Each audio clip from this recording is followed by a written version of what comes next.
첫 번째로는 또 전쟁 관련된 내용 또 업데이트 좀 해보도록 하겠습니다.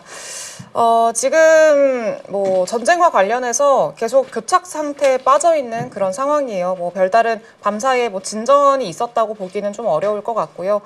일단 미국과 이란 간에 계속 좀 의견 차이는 여전히 확인되고 있다라는 게 현재까지의 상황인 것 같습니다. 그리고 미국 내부적으로도 좀 말이 안 맞는 것 같아요. 뭐 트럼프 대통령은 그 협상단이 이미 출국을 했다 이렇게 얘기를 했는데 협상단은 아직 출국 안 했다고 하고 좀 서로 말이 달라가지고 뭔가 싶은 그런 상황이 좀 있기도 했습니다. 근데 어쨌든 이 휴전 협상 관련해서 미국과 이란 간의 이주 협상 그 휴전이 한국 시간 기준으로는 23일, 그러니까 수요일이죠. 수요일 날 오전 9시에 만료가 될 예정입니다. 그래서 수요일 오전 9시가 데드라인 일정이라고 보시면 될 것 같고요. 트럼프 대통령은 연장 가능성이 작다 이렇게 좀 얘기를 했어요, 직접적으로. 그래서 아마 연장에 대한 가능성은 현재 좀 희박하다라고 보고 있는 게 맞을 것 같고요. 협상은 21일부터 좀 시작이 될 예정이다라고 얘기를 하고 있습니다. 21일이면은 내일이거든요, 한국 시간 기준으로는. 그래서 내일부터 이제 협상이 좀 진행이 될 예정이기 때문에 뭐 물론 지금까지 이란 측에서는 뭐 긍정적으로 검토를 하고 있다라고 어제 저녁에는 또 보도가 나왔다가 또 새로운 보도상으로 봤을 때는 또 그 내용을 부인하기도 하고 여전히 뭐 미국이 봉쇄하고 있으면 우리는 뭐 가지 않겠다 뭐 이렇게 얘기를 하기도 하고 그러면서 사실 좀 감을 잡기 어려운 내용들이 계속 보도가 되고 있어요. 그래서 이거는 뭐 단기적인 뉴스나 이런 것들에 조금 흔들리는 모습이기는 합니다만 다만 뭐 이런 좀 사사로운 그런 뉴스들에 반응을 하는 것보다는 결국 결과가 어떻게 될지 그리고 이게 좀 지나가면은 어떻게 우리 시장이 좀 반응을 할지 거기에 더 집중을 하는 게 좋을 것 같습니다. 그래서 워낙 좀 내용들이 혼란하다 보니까 그래서 협상은 21일부터 내일부터 좀 시작이 될 가능성이 있고요. 그리고 군사 압박은 여전히 이어지고 있는 상황입니다. 합의 타결 전까지도 미국의 대이란 해상 봉쇄가 계속되고 있고요. 그리고 여전히 또 이란이 이 호르무즈 해협을 봉쇄를 이제 오픈을 했다가 다시 재봉쇄를 했잖아요, 지난 주말 동안에.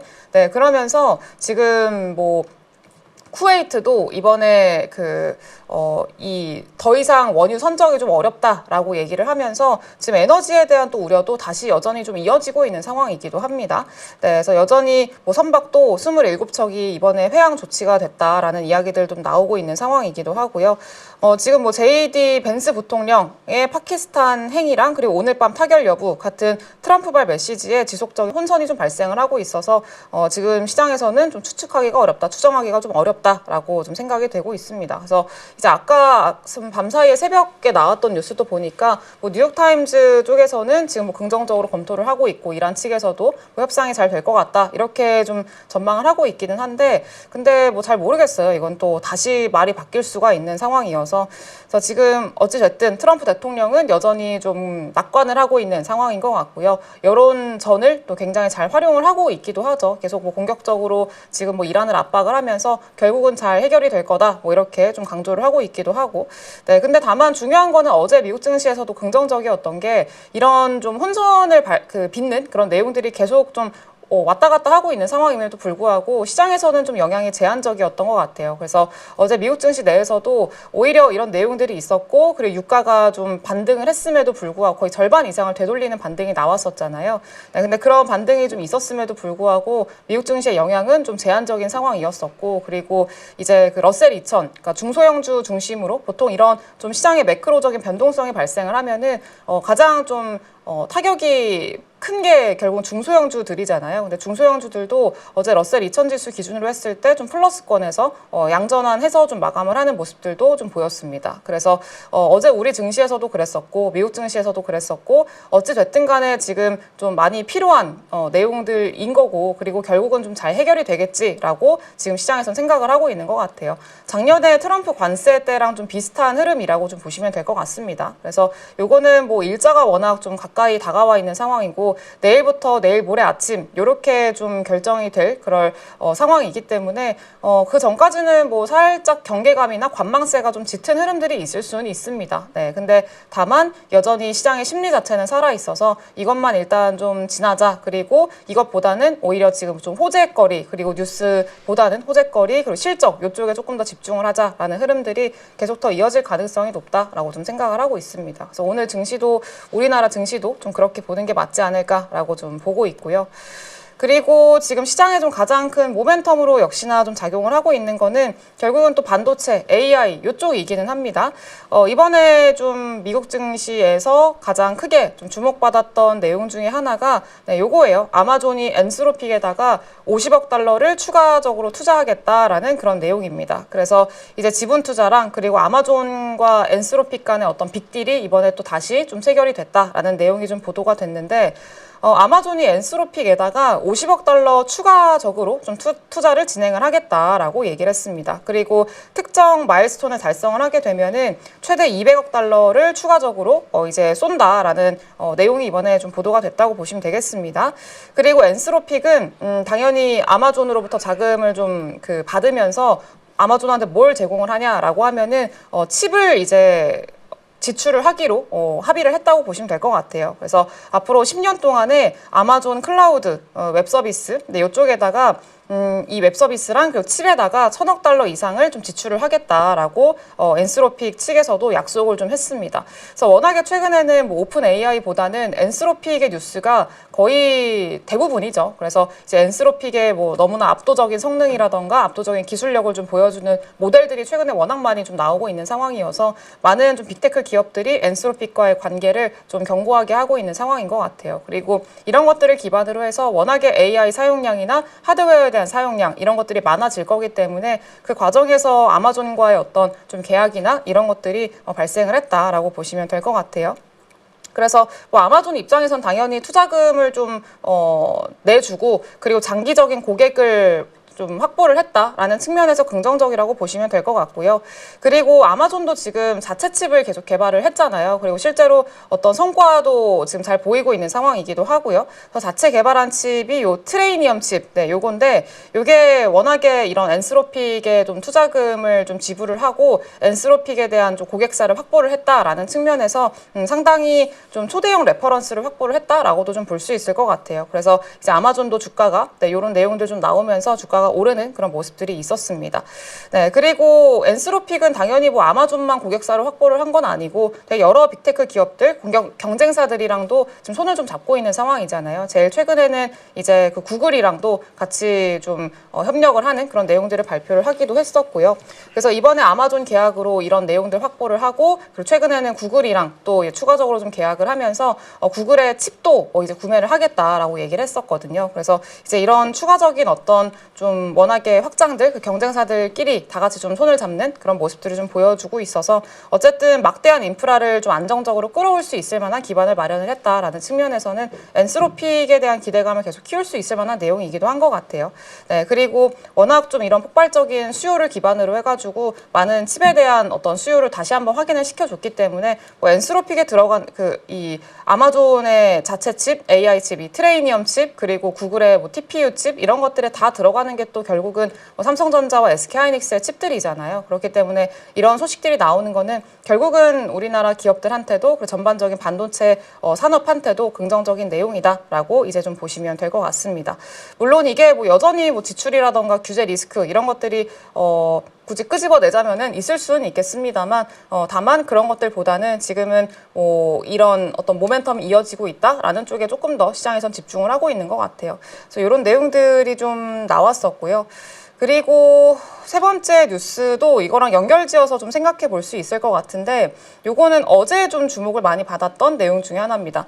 그 SK하이닉스가 소캠2 양산에 본격적으로 돌입을 했다라는 내용이 좀 보도가 됐어요. 그래서 이제 AI 메모리 전쟁이 좀 본격화됐다, 판이 좀 커지고 있다라는 그런 내용인데 삼성전자 같은 경우에 이미 소캠2를 좀 만들고 있고 그리고 SK하이닉스도 소캠2 메모리 AI 메모리 요 전쟁에 좀 참전을 했다라고 볼 수 있을 것 같아요. 그래서 지금 SK하이닉스가 10나노급 6세대, 그러니까 원C LPDDR5X 기반의 차세대 서버용 메모리 요 소캠2를 소캠2의 192GB를 양산에 돌입을 했다라는 내용이고요.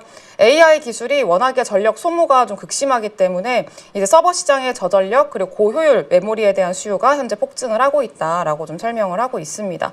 그래서 워낙에 AI 기술 중심이 기존의 데이터를 연산하는 학습 단계에서 이제는 추론으로 좀 넘어가고 있는 상황이잖아요. 네, 그러면서 이 추론 과정이 워낙에 데이터 처리량이라던가 그리고 전력 소모량 이런 것들이 워낙 많다 보니까 네, 요거를 좀 한정된 전력 내에서 이제 좀 효율적으로 시스템을 극대화할 수 있을 만한 네, 그런 메모리가 이제 필수적으로 좀 사용이 될 수밖에 없는 상황이다라고 보시면 되겠고 그거에 그 상황에 맞춰서 해결책으로 등장을 한 게 요 소캠이라고 보시면 될 것 같습니다. 네, 여기 화면에 보이는 그 소캠 이렇게 생겼습니다. 반도체.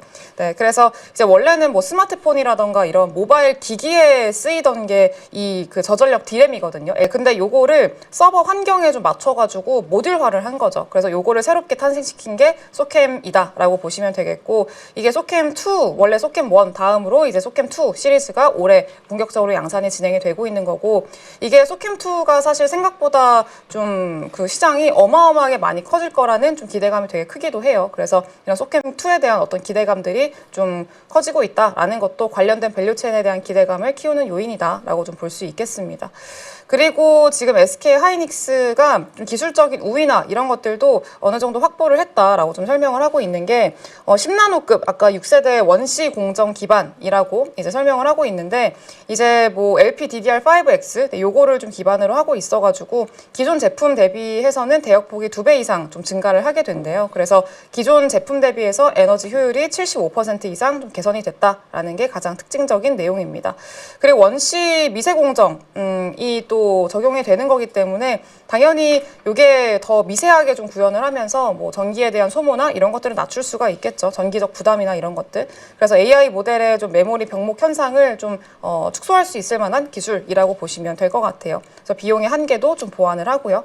삼성전자는 이미 3월에 5세대 원비 공정을 적용한 소캠2를 업계 최초로 좀 양산을 했고 SK 하이닉스는 원시다라는 게 조금 더 좀 고도화된 공정이다라는 좀 일부 차이점이 있기는 합니다. 근데 어쨌든 조금 더 빠른 거는 삼성전자였다라고 보시면 될 것 같고 마이크론 같은 경우에는 아직 양산은 못했어요. 근데 아마 곧 양산을 할 걸로 지금은 좀 타임라인이 잡혀 있는 그런 상황이기는 합니다.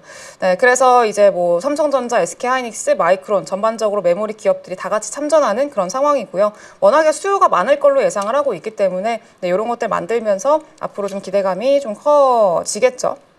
네, 그래서 요거는 당연히 공급처는 엔비디아입니다. 엔비디아 쪽으로 들어가게 되는 거고 엔비디아가 이제 요 소캠2를 그 베라루빈 칩 하반기에 만드는 양산을 하는 베라루빈 칩에 이제 탑재가 될 예정이에요. 그래서 이 소캠2에 들어가는 그런 기업 그 이제 어떤 밸류체인 누구냐라고 하면은 메모리 기판 관련된 기업들이 가장 대표적이라고 보시면 될 것 같아요. 뭐 TLB라던가 네, 이런 종목들이 가장 대표적이고요.